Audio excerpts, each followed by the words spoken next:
네, 안녕하십니까. 박운선 목사입니다. 오늘 다니엘서 2장을 해석하도록 하겠습니다. 다니엘서 2장은 이제 느부갓네살 왕의 꿈을 통해서 하나님께서 우리 인류의 이제 미래, 장차 크게 될 그 큰 그런 그 내용들을 이렇게 미리 이 다니엘서 2장을 통해서 이제 우리 인류가 앞으로 겪게 될 그 시대들을 이렇게 말씀으로 기록을 해 주신 것이죠.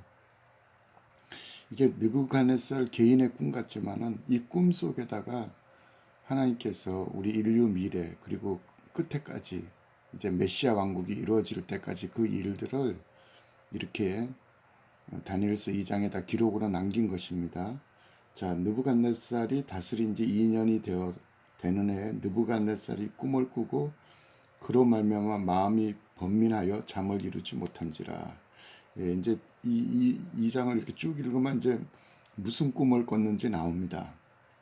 근데 느부갓네살 왕도 이 바벨론 제국을 이제 통치를 하는데 자기가 이제 이게 평정을 해가지고 다스리는지 그 다음에 2년째 되는 해 이런 꿈을 꾸고 너무 번민을 하는 거예요. 꿈의 내용은 이제 나중에 다 알겠지만은 커다란 신성을 봤죠. 근데 그 신상이 뭐 잘 서 있으면은 그 나름대로 자기는 긍정적으로 해석을 했을 겁니다. 아, 나의 제국이 이렇게 튼튼하게 이 신상같이 이렇게 오래 잘 서 있겠구나. 그러는데 이게 끝에 가서는 그 발에 돌이 내려와 가지고 뭐 발등을 찍으니까 그냥 그 신상이 와르르 다 무너진 겁니다. 그러니까 이게 마음의 번민을 하는 거예요.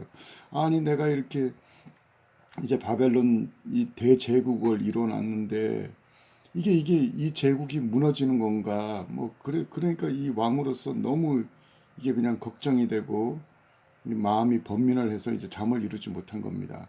그러니까 사실 느부갓네살이 이런 꿈을 이렇게 뚜렷한 영적인 꿈을 꾸고 이걸 잊어버린다는 건 말도 안 되는 것입니다. 그래서 자기가 보나마나 이제 그 술사들을 불러가지고 자기가 꿈 얘기해주면은 그걸 또 해석 못하는 사람이 어디 있겠습니까? 아, 이 뭐 신상은 이 바벨론 제국을 뜻하는 건데 그게 이제 얼마 못 가서 무너집니다. 그건 너무나 쉬운 해석이겠죠.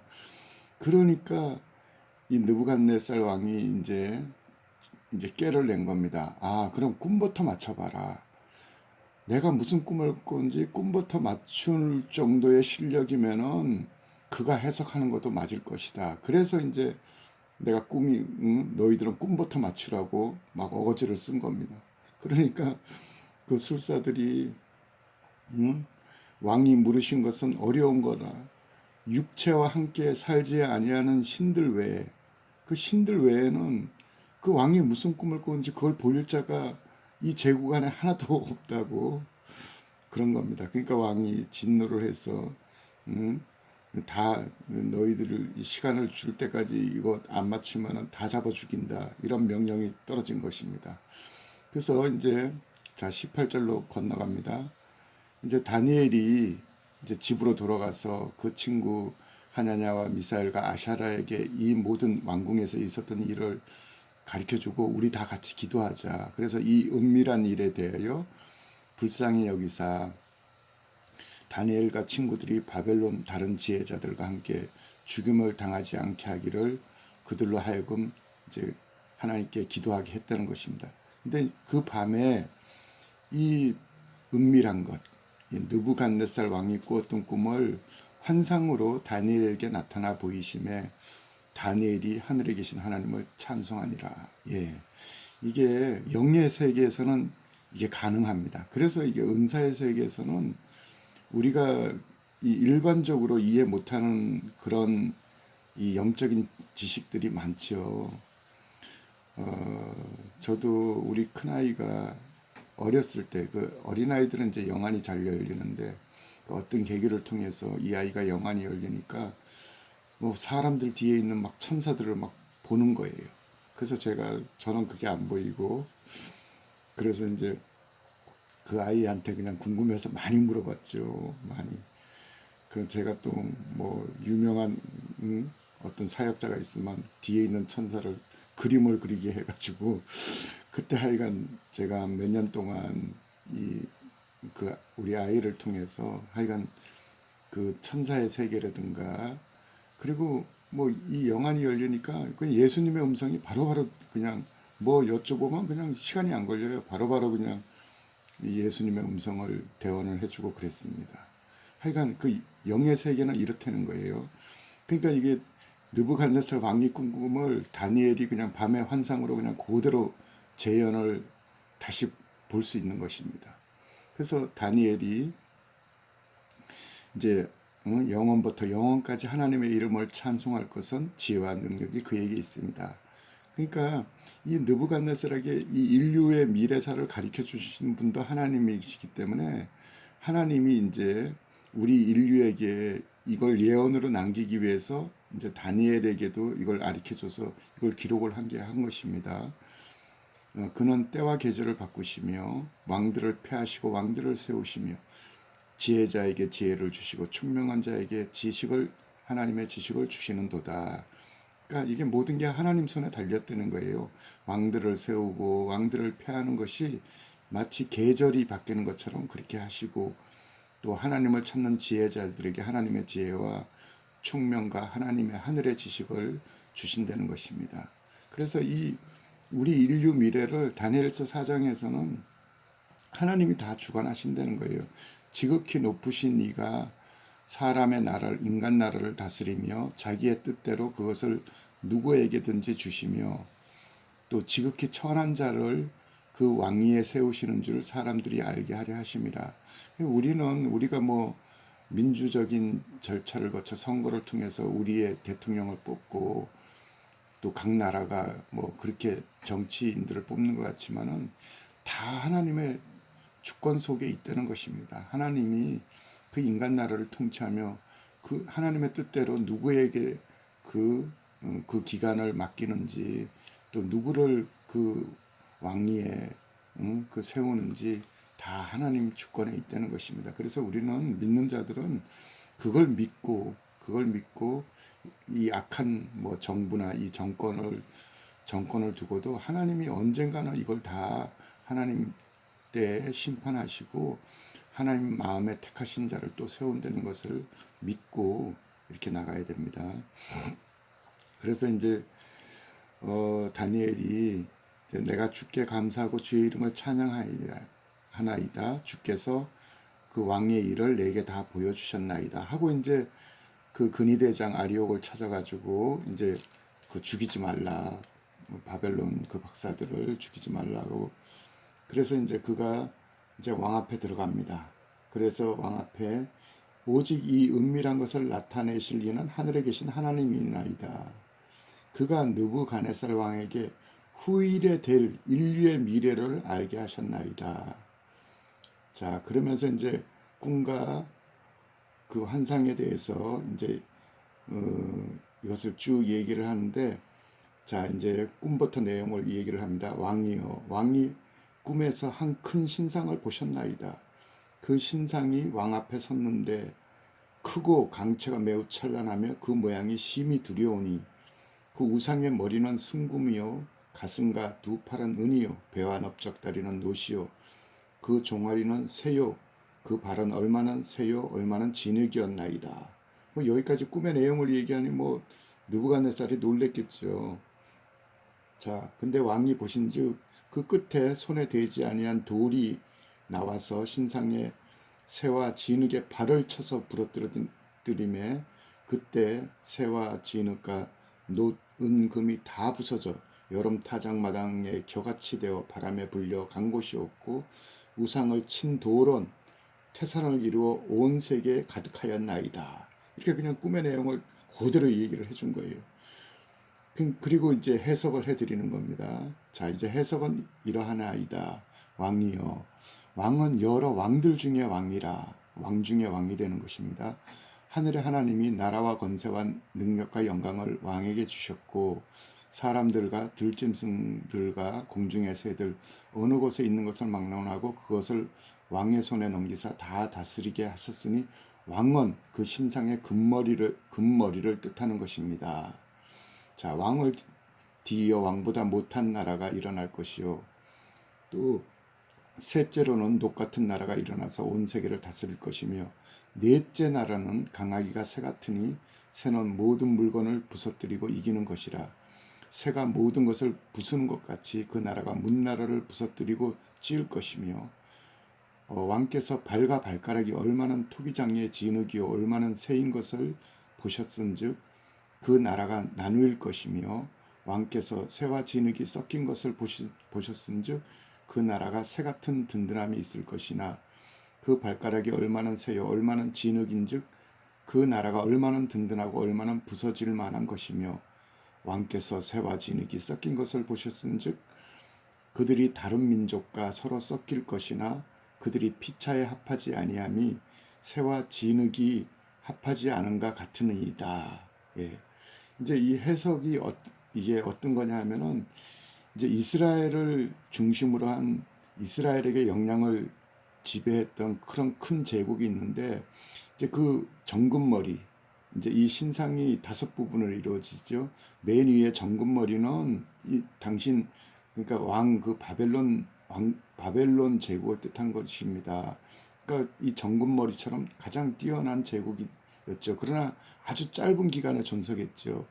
그 다음 가슴과 두 팔은 메대와 바사를 뜻하는 것이고, 그 다음에 배와 넓적다리는 헬라 제국을 뜻하는 것이고, 그 다음에 두 종아리는 지금 이제 로마 제국을 뜻하는 것이며, 그 다음에 맨 마지막에 발과 10발가락은 이제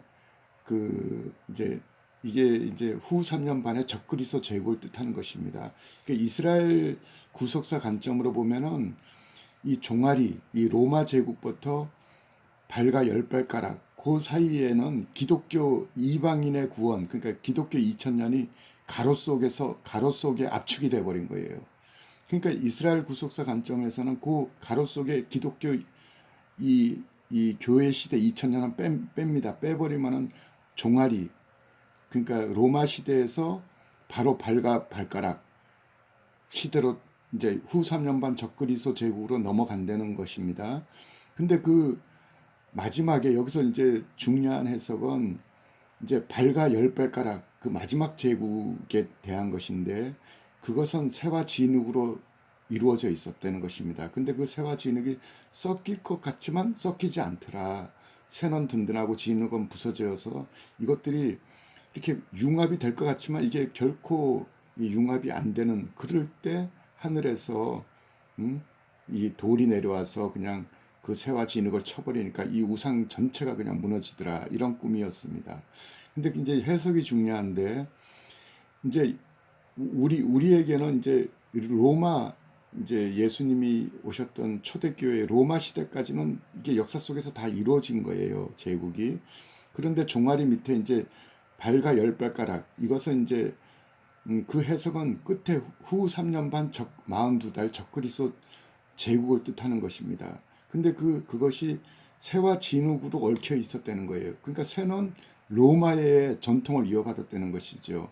그래서 이 새와 진흙에 대한 해석이 저는 크게 2가지 해석이 가능하다고 보는데, 하나는 뭐냐면은 이 새는 옛 로마의 전통, 그러니까 지금으로 말하면은 미국과 유럽연합, 옛날 로마 제국이 퍼져 있었던, 물론 뭐 북아프리카 여기 중동 지방까지 또 북유럽까지 로마 제국의 영토가 그렇게 됐지만, 일단은 지금 최대한 거기 속성을 받은 이 시대의 그런 데는 미국과 유럽연합입니다. 미국은 영국에서 그 앵글로 색슨 그들의 그 조상들이 온 거기 때문에, 어쨌든 간에 이 새는 미국과 유럽연합, 그 다음에 진흙은 이제 제가 볼 때는 진흙 문명, 이제 중국 황하가 진흙이잖아요. 그러니까 이제 나중에 사실 아마겟돈에 이제 빅3 군대가 모인다고 제가 계시록 해석할 때 여러 번 강조했는데, 이제 후 3년 반 자체를 이제 큰 성 예루살렘을 중심으로 통치하는 것은 그 짐승과 열불이에요.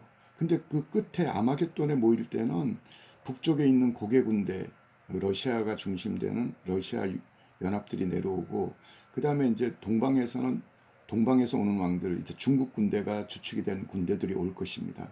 그래서 그들이 이제 아마겟돈에서 서로 이제 세력 다툼을 합니다. 미국과 유럽연합이 한 패권이고 중국과 러시아가 손을 잡아서 또 다른 한 축이 되어서 둘이 형제끼리 동무에 인간 군대끼리 싸운다 이거예요. 그것이 새의 속성인 미국과 유럽하며 진흙의 속성인 중국과 러시아, 이게 섞일 것 같지만 섞이지 아니할 때 이제 이때 하늘에서 산돌이 내려와서 그걸 친다는 것이죠.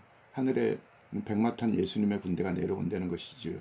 그게 이제 새와 진흙에 대한 저의 첫 번째 해설이고, 또 가능한 해석이 또 하나 있는데, 그것은 뭐냐면은 여기서 새는 AI입니다. AI.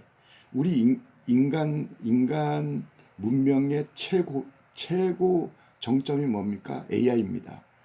AI의 성분은 새지요. 새인데 첨단 과학이 다 집중된, 그 지금 일론 머스크가 하고 있는 그 뉴럴링크, 거기가 뭐냐, 인간 뇌에다가 그 칩을 연결해서 이걸 이제 컴퓨터화 하겠다는 거예요. 이 단말기를 인간 뇌에다가 심어가지고 이제 인간 뇌가 완전히 이제 뭐 컴퓨터 기능, AI 기능을 갖는 것입니다. 지금 그걸 연구하고 있고 이게 실현이 될 것입니다. 그래서 제가 볼 때는 그 새는 인간 문화 문명의 극치인 AI를 뜻하고, 진흙은 뭡니까? 진흙은 우리 인간이 원래 이 하나님이 창세기 때 진흙을 빚어서, 그 흙을 빚어서 그 코에다 생기를 넣어서 우리 인간을 창조하셨죠. 그러니까 이제 새와 진흙은 AI의 이제 마지막 이 후 3년반 적그리스도 제국은, 적그리스도 자체가 그가 이제 그 총상을 입어가지고 그가 이제 죽게 된 머리가 살아나죠. 그러니까 그 적그리스도도 후 3년 반에 하나님의 보좌에 앉을 때 총격 사건이 일어나서 그가 다 죽게 생겼는데, 그 머리에 그 뇌에 이제 그 AI를 연결해가지고 이게 완전히 이제 인공지능에 준하는 그런 능력을 보유하게 되고, 또 이 이제 새와 진흙이 이제 제가 볼 때는 이 마지막 때 우리 그 적그리스도 제국에서는 이 AI 인공지능하고 사람하고 겉모양으로는 구별이 안 되는 것이죠. 누가 인공지능이고 누가 사람인지 모를 정도로 그게 이제 섞이는 거예요. 이제 적그리스도 군대하고 AI 그 인공지능 로봇 군대하고 이게 섞여가지고 이제 전 세계를 이제 이 바벨론 시스템으로 이제 짐승의 표를 받느냐 안 받느냐에 따라서 사로잡아가거나 짐승의 칼에 죽이는 그 후 3년 반 이 철권 통치 시대가 되는 것이죠. 그럴 때 이제 44절, 이 여러 왕들의 시대에 하늘의 하나님이 한 나라를 세우시리니 이것은 영원히 망하지도 아니할 것이요 그 국권이 다른 백성에게 돌아가지도 아니할 것이요 도리어 이 모든 나라를 쳐서 멸망시키고 영원히 설 것이다. 손대지 아니하는 돌이 이제 예수님은 산 돌이시죠. 그 돌이 산에서 내려와. 이 산이 어디겠습니까? 예수님의 지상재림 장소인 감람산이죠. 감람산에서, 그러니까 감람산 그 하늘의 백마탄 군대가 감람산에서 내려와서, 이 돌이 산에서 내려와서 새와 녹과 진흙, 인간의 제국들, 여기 지금 그 끝에 새와 진흙의 이 성분들, 그 녹과 은금의 성분들, 지금 그 아마겟돈에 이 모든 나라가 모여들기 때문에 그 모든 옛날의 그 제국의 속성을 그 모든 민족들이 다 갖고 있죠. 새와 진흙과 은과 금의 이런 바벨론, 메다와 바사, 헬라, 로마의 모든 속성을 가진 그들의 후손들이 다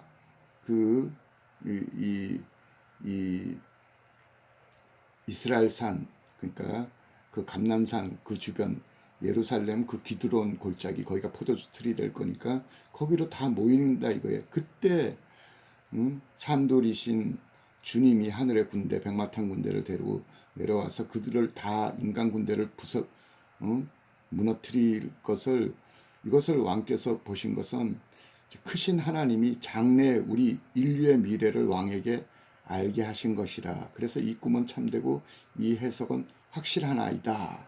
이렇게 여기까지 이제 해석까지 다 해드린 거예요. 그랬더니 느부갓네살 왕이 엎드려 얼마나 놀랬겠습니까? 세상에 어떻게 이런 하나님의 지혜를 받은 자가 있을 수 있는가? 그 다니엘에게 절을 하고 명하여 예물과 향품을 주게 하더라. 왕이 대답하여 다니엘에게 이르되 너의 하나님은 참으로 모든 신들의 신이요 모든 왕의 주제로다.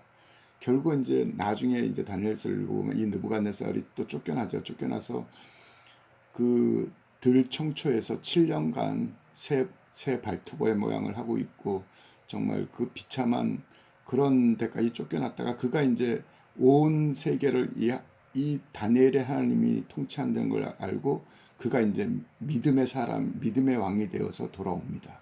예. 그래서 이제 그가 이 하나님은 참으로 모든 신들의 신이요 모든 왕의 주제시로다. 네가 능히 이 은밀한 것을 나타내 보였으니 내 하나님은 또 은밀한 것을 나타내시는 그 근본이 되시는 이시로다. 왕이 이에 다니엘을 높여 귀한 선물을 많이 주며 그를 세워 바벨론 온 지방을 다스리게 하며 또 바벨론 모든 지혜자의 어른을 수장을 삼았으니 왕이 또 다니엘의 요구대로 사드락과 메삭과 아벳느고를 세워 바벨론 지방의 일을 다스리게 하였고 다니엘은 왕궁에 있었더라. 그래서 이제 왕의 책사가 되는 것이죠. 왕이 뭐 궁금한 거 있으면 다니엘한테 물어보는 것이죠. 자, 2장 우리 인류의 미래가 기록된 귀한 장입니다. 감사합니다.